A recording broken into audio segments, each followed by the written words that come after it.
கவலை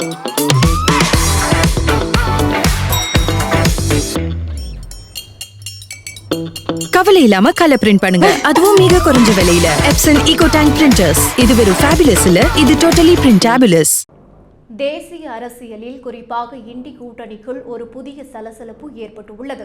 இதுவரை பாஜகவை எதிர்த்து ஒன்றிணைந்து நின்ற காங்கிரஸ் கட்சியின் ஆதரவு வட்டாரங்கள் இப்போது திடீரென தங்கள் சொந்த கூட்டணி கட்சிகளான திமுக, ஆர்ஜேடி மற்றும் ஜேஏஎம் ஆகியவற்றை கடுமையாக தாக்க தொடங்கியுள்ளன. கூட்டணி கட்சிகள் காங்கிரசுக்கு ஒரு சுமை என்றும், இவர்களால் காங்கிரசுக்கு இழப்பே தவிர லாபமில்லை என்றும் காங்கிரஸ் ஆதரவு சமூக வலைதள கணக்குகளில் ஒருங்கிணைந்த பிரச்சாரம் முன்னெடுக்கப்பட்டு வருகிறது. இது தமிழ்நாட்டில் விஜயின் தாவேக்காவுடன் கூட்டணி அமைப்பதற்கான முன்னோட்டமா என்ற கேள்வியும் எழுந்துள்ளது. கடந்த 24 மணி நேரத்தில் காங்கிரஸ் கட்சியின் முக்கிய சமூக வலைதள ஆதரவாளர்களான சந்தீப் சிங், ஜேகி யாதவ் போன்றோர் ஒரே மாதிரியான கருத்துக்களை பதிவிட்டு வருகின்றனர். இவர்களின் வாதம் 2 முக்கிய புள்ளிகளை மையமாக கொண்டுள்ளது. பீகாரில் ஆர்ஜேடியின் காட்டாட்சி பிம்பமும், தமிழ்நாட்டில் திமுகவின் 2G ஊழல் புகாரும் தேசிய அளவில் காங்கிரசின் நற்பெயருக்கு களங்கம் விளைவிப்பதாக இவர்கள் கூறுகின்றனர். கூட்டணி கட்சிகளின் இந்த சுமையை காங்கிரஸ் ஏன் சுமக்க வேண்டும் என்பது இவர்களின் கேள்வியாக உள்ளது. காங்கிரஸ் தயவில் பிராந்திய கட்சிகள் ஆட்சியை பிடிக்கின்றன. ஆனால் பிராந்திய கட்சிகளின் வாக்குகள் காங்கிரசுக்கு மடைமாற்றம் செய்யப்படுவதில்லை. இதனால் காங்கிரஸ் பலவீனம் அடைகிறது என்று இவர்கள் குற்றம் சாட்டுகின்றனர். இந்த விவகாரத்தில் தமிழ்நாடு அரசியல் களம் மிக முக்கியமாக உற்று நோக்கப்படுகிறது. காரணம், காங்கிரஸ் ஆதரவாளர்களின் பதிவுகள் திமுகவை நேரடியாக தாக்குகின்றன. திமுக ஆட்சி அமைக்க காங்கிரஸ் உதவுகிறது, ஆனால் காங்கிரசின் வாக்கு வங்கி வளரவில்லை. கட்சி அமைப்பு பலவீனம் அடைகிறது என்று வெளிப்படையாகவே பேச தொடங்கியுள்ளனர். அரசியல் விமர்சகர்களின் கருத்துப்படி இது வெறும் ஆதங்கத்தின் வெளிப்பாடு மட்டுமல்ல.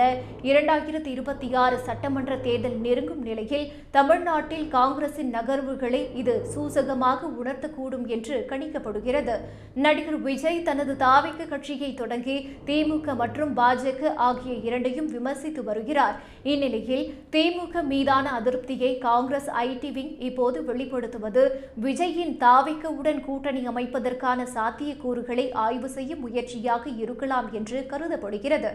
ஏற்கனவே சீமான் உள்ளிட்டோர் காங்கிரஸை திமுக கூட்டணியிலிருந்து வெளியேறுமாறு வலியுறுத்தி வரும் நிலையில் காங்கிரஸ் ஆதரவாளர்களே திமுகவை சுமை என்று கூறுவது இந்த சந்தேகத்தை வலுப்படுத்துகிறது. பீகாரில் தேஜஸ்வி யாதவின் கட்சியால் காங்கிரசுக்கு பின்னடைவு ஏற்பட்டதாகவும், ஜார்க்கண்டில் ஜேஎம்எம் உடன் கூட்டணி வைத்தாலும் பலன் இல்லை என்றும் காங்கிரஸ் தரப்பு கருதுகிறது. காங்கிரஸ் தனித்து போட்டியிட வேண்டும் அல்லது நடுநிலையான கூட்டணி அமைக்க வேண்டும் என்ற குரல்கள் இப்போது காங்கிரஸ் ஆதரவு தளங்களில் ஓங்கி ஒலிக்கின்றன. கூட்டணி கட்சிகள் காங்கிரஸை பயன்படுத்திவிட்டு முதுகில் குத்துகிறார்கள் என்ற கடுமையான வார்த்தைகளும் பயன்படுத்தப்பட்டுள்ளன.